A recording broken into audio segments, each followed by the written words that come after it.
Hi, welcome to Foundational Film Lighting, a course for those starting out in video and film production or anyone wanting to better understand the basics of how lighting functions in photography. I'm Scott Rucci with Rucci Productions in Raleigh, North Carolina. I've been a director DP for many types of productions over the last 30 years and have a broad range of lighting experience. This course is not highly technical, but focuses on core principles and the application of those principles. It is not intended to give formulas for lighting specific scenes, but rather to give a general understanding of principles that can be adapted to any lighting situation. We hope this provides a solid foundation for you to begin to build a thorough and skillful master of lighting, or at least to better understand it in order to collaborate with lighting specialists. The course is presented in short segments, generally around 3 to 6 minutes each, which can be viewed individually or serially. Initially, we'll be dropping videos every few days until everything is posted. We expect a total of around 50 to 60 segments. In addition to the main videos, there will be a number of addendum videos on related topics and an FAQ section with answers to questions students have asked. All of the PowerPoint slides and demo videos are available at rucciproductions.com for download or review at any time. We welcome your feedback and hope to grow this effort into an ever-improving body of shared knowledge about the art and science of film lighting. Thank you for watching. Welcome to Foundational Film Lighting. In this first video, we'll outline the structure of our course and the fundamental attributes of lighting.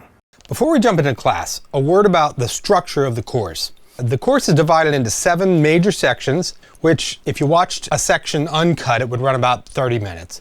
The first major section is an overview of the key attributes of light that we're going to review.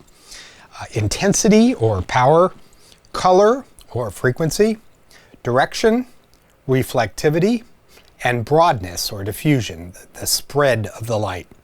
The next 4 sections focus on each of these in detail. Now, the final 2 sections cover instrumentation and lighting controls and application of techniques in a scene, plus next steps for learning more and moving into a professional working environment. Now, for online release, each major section will be divided up into smaller parts, about 5 to 8 parts per section, and those parts are 3 to 9 minutes long each. After all of the parts are published for a given major section, we'll also publish the entire section as one long video, in case you'd like to watch it that way. Now, we're going to kick off with kind of a teaser preview and a little challenge. We're going to show you something that we shot during the final section and ask some questions that you ought to be asking when you're approaching a lighting situation. These questions address the topics that we're going to explore throughout the course. Now, near the end of the course, we're going to revisit this list of questions and give you the answers. By then, we hope you'll have a deeper understanding of what's behind each of these questions and why we want to have this kind of a mindset that will put you in a position to begin to master the art of film lighting. So let's jump in. All right. Hey, everybody. Thank you. So this, I'm going to show you a scene. Now, we did this for the very last class that we'll be getting to, one of the last classes we'll be getting to.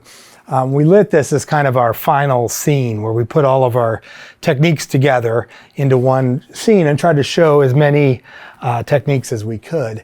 And the aim here is to identify the lighting elements in the image.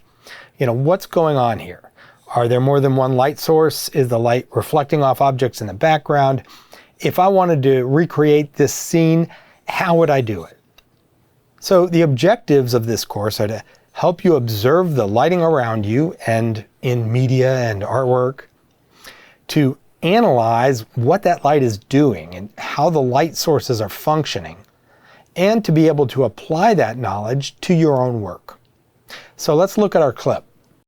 I want to talk about, analyzing lighting and thinking about observing what you see. So, I want to look at this and say, what are the attributes of the light going on here? So I'll go ahead and play this. This is a shot coming off the camera. This is the way it comes off the camera. And then we did some color grading later. This is just one of the shots we shot. But as you can see, there's a number of different light sources. And then I captured a couple of frames here. How many light sources are there? And you might have to look at more than one of these frames. What direction are those lights coming from? Where are they placed? What are the relative intensities of the lights and the resulting contrast? How much brighter is that one than that one? And how much of a contrast ratio does that create? How even and flat, or how much dramatic bright and dark do you have in the scene? What color are the lights? Are they all the same color? Do they vary? Is there a color contrast? Are there cool and warm, for instance? And does that create a mood? Does that affect the feeling of the scene? Are there objects with different reflectivity in the scene? And how does that work? How are these objects reflecting light? How is that affecting the exposure? How are brighter or darker objects exposing darker or lighter in the final exposure? And how does that affect the contrast in the scene? Darker objects and lighter objects creating overall contrast. Are there hard and soft light sources going on here? How do you tell? How is that working toward the overall mood and effect of the scene? What are we using to control the light or to shape it? What are we using to modify, what's shadow, what's lit? How do the motion in the elements when the video is rolling, the different things that are moving, how does that, create an effect for the scene? What's the overall mood? How's this scene feel? This video and these still photos with all these questions are available in the materials that you have. Now, by way of organizing the information in this course, we're going to go through some basic qualities of light. Those being power or intensity, color or frequency, direction, reflectivity of the objects that the light's hitting, and the broadness or diffusion or spread of the light source. These are the characteristics that shape the light you're seeing. So that's a quick outline of the course. We'll be using a lot of terminology throughout the course. So if you want to brush up on these terms, you can check out the website, rucciproductions.com, for a glossary of terms. There's also a very slick video by Studio Binder full of Hollywood movies that's very entertaining to watch, and it runs through many of these terms kind of rapid fire with visual examples.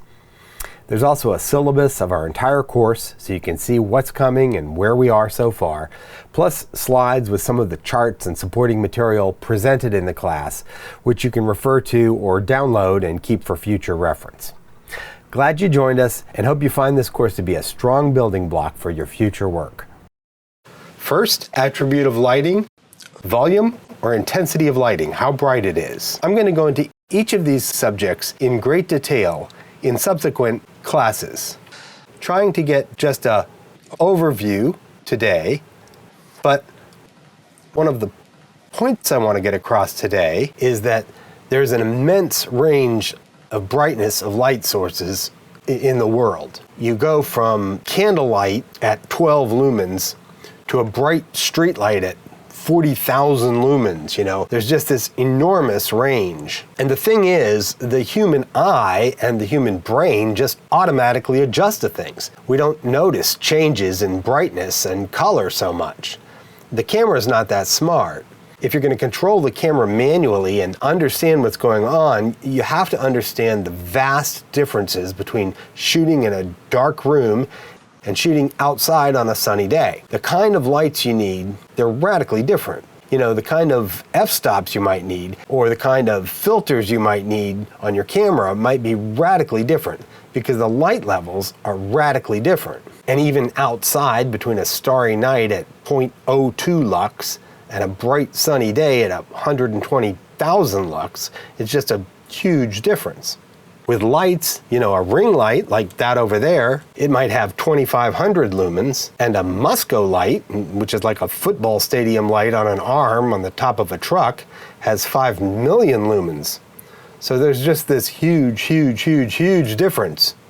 So a practical application of that concept is, I've got to go light something, what do I use? I've got to go buy something or rent something or borrow something, and I've been in situations where I'll grab something that somebody said they had, and it's wholly inadequate because the area they're trying to light or the existing light that they're trying to compete with is just too bright or too big, and the light just doesn't have the output they need.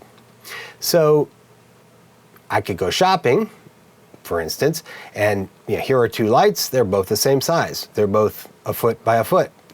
And there's quite a price difference. And, actually there are a lot of features that they each have, and that somewhat justifies the price difference. But also, when you look at the specs, one of them is 6 times brighter than the other. So that is a factor you need to pay attention to. So I wanted to do a demo. Let's step outside. Come on, just step outside, and if you can just position so you can see the monitor in here. So we have our mannequin out here, and she's a little bit in the shade, and we have a nice sunny background, really pretty background. It's kind of a nice light on her, right? So if I open up the iris and you get a nice exposure on her, that looks pretty good on her face, right? Now, while you might like that, you do see shots like that sometimes, but maybe you don't like the background looking so bright. I mean, it's really, really bright, right? Well, what can you do there? You can stop the iris down. That would be one option. So you just really iris down and you get down low like this, and now you've got a really nice blue sky and a really pretty background. That background looks really nice. Well, the only problem is now our subject looks like she's in the witness protection program. So maybe we can add a light, right? So let's take our smaller light, or the same size light that we have, but the one with the fewer lumens. So we'll just go ahead and put it in here. And there it is. On, off, on, off. So in this lighting situation, maybe that's not that helpful of a light. We could bring it in closer, but we really got to get it impractically close, right? Now, the bigger light, let's try that. Well, that's better, right? It does something. And if I bring it in kind of close, okay, on a close shot, you could use that. So if it was a close shot, yeah, that could work. This could be a light that you could use outside. But really, maybe you need something even bigger than this. Or maybe you need a reflector. Or just a bigger light, or more than one light. Because the sun is really, really bright. Just trying to illustrate the vast differences in intensities of different lights and different light sources, and how you've got to match what you're doing with what you're competing against. So let's go back inside. And what happens a lot of times, it's not so much there's like a certain amount of light you need, it's that you go into a room and there's a window in the background, and if you boarded up the window, you could use any light you wanted. But if you don't board up the window, then it's like that. Then it's like we had outside. You get a choice between blown out window or dark person. And then what do? And so it's understanding, bottom line, that there's a big difference in brightness. And so you've got to think about what level of lights, do different things. Second, color or frequency. There's a sort of default photographic scale that goes from typically 3200 degrees Kelvin. I'm not going to get into that right now, to 5600 degrees Kelvin. That's what photographers 3200 would call incandescent, and 5600 daylight. And daylight's on the bluer end, and 3200's on the yellower end of the scale. That's one of those things where your eye just adjusts. You don't even know it's happening. It's hard to perceive that there's a difference in color, but the camera doesn't know that. So with the camera, you can hit a white balance button and it takes and adjust. If you point it at something white, it adjusts the relative color and says, okay, now I know what everything should look like, because I know what this white looks like. It adjusts for the color of the light. But you've got a scale all the way down from candlelight, which is very orange in color, to like, moonlight, which is really, really cool in color, really on the blue end of the scale. So a lot of these lights have a dial on them, like this one, that will, and they call them bicolor, that will go from cool, which is what I have it on now, to warm. So that's tungsten, and that's daylight, and that's pretty common because those are the things you commonly run across. There's another scale that you see sometimes between green and magenta that they'll sometimes call tint. And the reason for that, fluorescent lighting typically fell in between around 4,000 K. And for a lot of years, fluorescent lighting wasn't very usable in photography because it did not produce all of the frequencies of light, and you couldn't get good color rendition out of it. If you looked at a chart of the different frequencies or colors of light, there were holes in it. And so certain colors just couldn't be represented fairly, accurately. And there was a big spike in the green, for instance. So that magenta green adjustment was there to compensate for that. So sometimes you'll see that, even on lighting instruments, you'll see that. And then the other control you'll occasionally get is an RGB, which can make any color under the sun. So if you want to make, a bright purple for whatever, just for as an effect. And they're not as common to have RGB lights, but there are a lot of RGB lights. This is a scene that has a bunch of different color lights in it. And I'm going to toggle over to Lightroom here. You've got light from the sky that's very blue in here. You got light from headlights that's very on the orange end, on the low end of the spectrum. You've got these arc light street lights that are kind of an orange. They don't even put out white light. You get those kind of green lights up on the building. So it's all over the map. With a camera, you can white balance. So you could just say, I want the blue light to be normal, and I want this all to look, just normal. And you can just white balance on the blue. So I can go to the road and say, I'm just going to make the road look normal, and there. Now the road doesn't really look colored, it looks normal. But, it affects everything else too, right? So, and you can do that all day long, but you end up with a kind of a compromise. Whatever you white balance on changes everything else. So you can get some things that look really great and some things that look really weird. And so when you're lighting something, you be aware of the color of the sources that are there already. It's the most typical thing is you go into a situation that already has a bunch of tungsten lights, and your default position oftentimes is that you're going to put your lights on tungsten, so you don't have blue light coming in on one side of their face and tungsten light coming in on the other side of their face. You might want that, but most of the time you don't. But you can use it to effect, but to be aware of it and control it is what you really want. So the next parameter of lighting is direction. Where's the light coming from? In this photo, the source of light is just sunlight. There isn't anything else, I don't think. And it's mostly coming from over there. You can tell by the highlight. But most of what you see is lit by just the ambient, light coming off the clouds and everything. It's flat, even, soft, It's just a very even, soft kind of thing. And the light, the direction, the primary direction is straight on from the direction of the camera.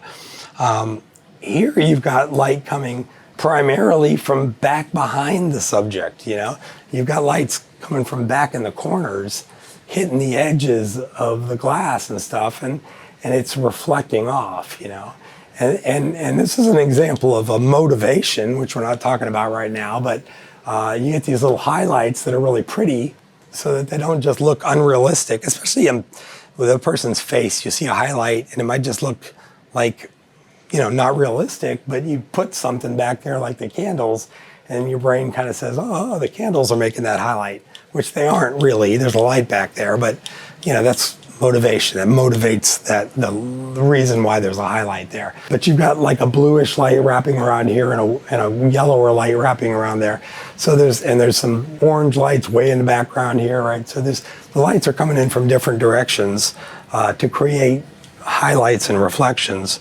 Here you've got light hitting the front of somebody's face, but they're not facing the camera, so it's a side light from the perspective of the camera, and that creates a little more of a contrasty look. And this is a real contrasty look, both in color.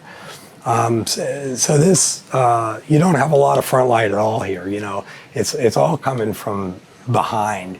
And you can tell because of the way it's reflecting off. Like you look at his nose, the lights are back coming out toward you.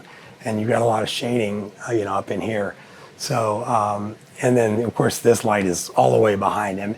And when you do that, you know, you get these sharp edges, you know, and that's an interesting look, you know. And then of course, just for effect, we're shooting right into the light and creating a lens flare. And here we got light coming through a window, and that's creating the illusion of sunlight, which you would get in a kitchen, presumably. And then there are other lights, you know, you've got overhead lights, you can see shadows down here. We've got some supplementary lights to light their faces. So there are a variety of sources there. But, you know, hopefully you can see these are creating a little bit different kind of feelings and moods in the shots. And the direction is part of that. Last attribute of light I want to talk about is reflectivity, what the light's hitting. And that makes that's a big part of what you see. So here, for example, you know, we saw some of that with like the wine glasses. You know, it hits the top of this lid and you get a very bright highlight, or it hits the glass here. You know, there are a number of different places where it's like the edges up here, you know, you see it reflecting back off of that. This is called a chip chart, pretty worn one. And this is called a waveform monitor. I think I mentioned that earlier. When you point a camera at a chip chart, the waveform monitor looks like that. It makes this look like little steps, you know, and that's because, you know, you got bright, step, step, step, step, step down to dark, and then dark, step, step, step, step, step up to bright. And so when you put that on there, going left to right, you can see it go dark, up to bright, bright, down to dark. And actually, Rex, can you just iris up and down for a minute? If you use the iris to make the whole picture darker and brighter, you can see it goes up and down. But what that shows you is how the brightness of those different little pieces of reflective material, you know, affect the brightness of the picture. So you can have a shot where you're looking out a window, like we were trying to demonstrate earlier, and saying that's way too bright back there. And this happened to me a few weeks ago. You know, we had a shot with somebody standing in front of a window at a hospital, and you just move the camera 10 feet over and angle it, and now you're looking into a bank of trees. Well, the trees are much darker than whatever the building that was in the other part, so they don't reflect so much. And now you've got a good exposure. So, you know, the brightness of the thing that it's reflecting off is pretty important. So this little gizmo is meant to show you kind of extremes. So what you've got is something that's very white, something that's black, something that's middle gray, but then you've got something that's a hole. No light's getting up in there, so it's as black can get. And then you've got something that's like a mirror, and that's reflecting the light right from the light source. So that's as bright can get. And so it just shows you when you put the waveform on that, you know, that little bar at the bottom is the hole.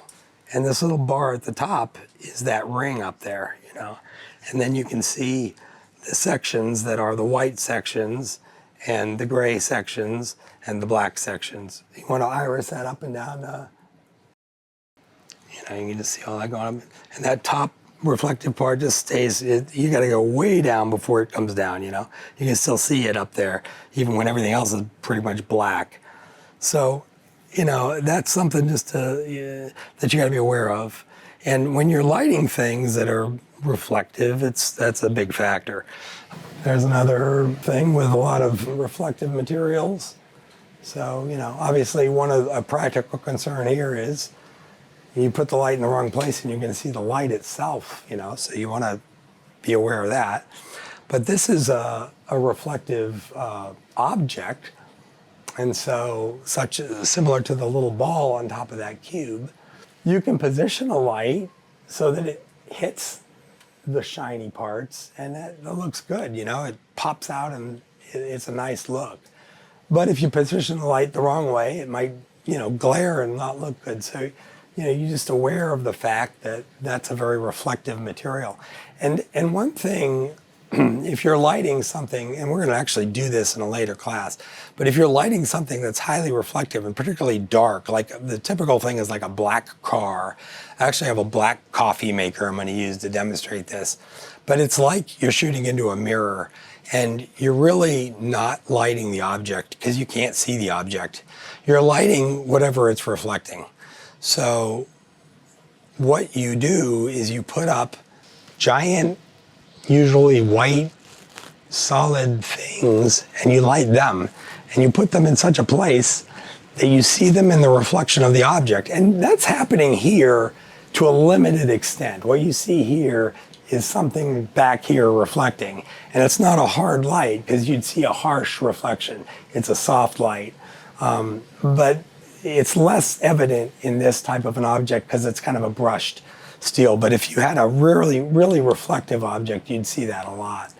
But the glass is reflective, so there's a lot of things going on there. And this is another thing happening here is controlling the light. This is on a piece of glass, so we're not letting light spill all over the place. You got a little bit of this background here, but not very much. So, it's just, using flags and things to control the light.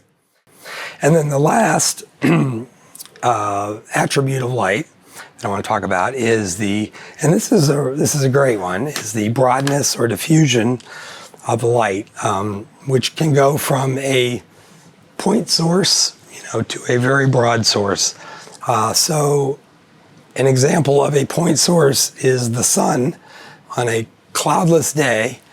And if you look at, put a stick in the ground on a cloudless day, you will see a really hard, sharp, dark shadow, and that's a hard light.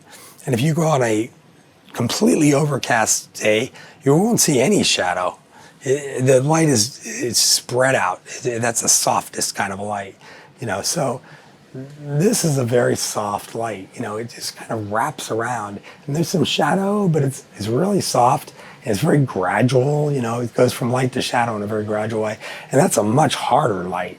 You get this very defined, sharp shadow, so you've got a hard light in that guy, and those really create really different feelings. The film noir traditional stuff is hard lights, and lots of shadows, and it's dark and foreboding feeling, So there are many ways, and this is one that we're going to spend some time on this later, is looking at different ways to affect how hard and soft lights are, and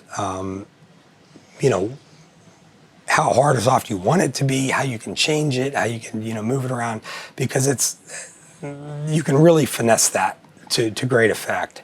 And it's something that you really, can do a lot with. So this isn't quite as soft as the first picture, but it is still pretty soft. It's kind of wrapping around. That's very soft on him. That's very soft. And they're back to the hard light again. And here you've got, for the most part, pretty hard light. There's a little bit of soft light coming in from the front, but it's a pretty hard light. That guy again, that's, pretty hard light hitting him for the most part. If you like what you see, like and follow us on our social media channels. And everything is downloadable for free on our website, ruchiproductions.com.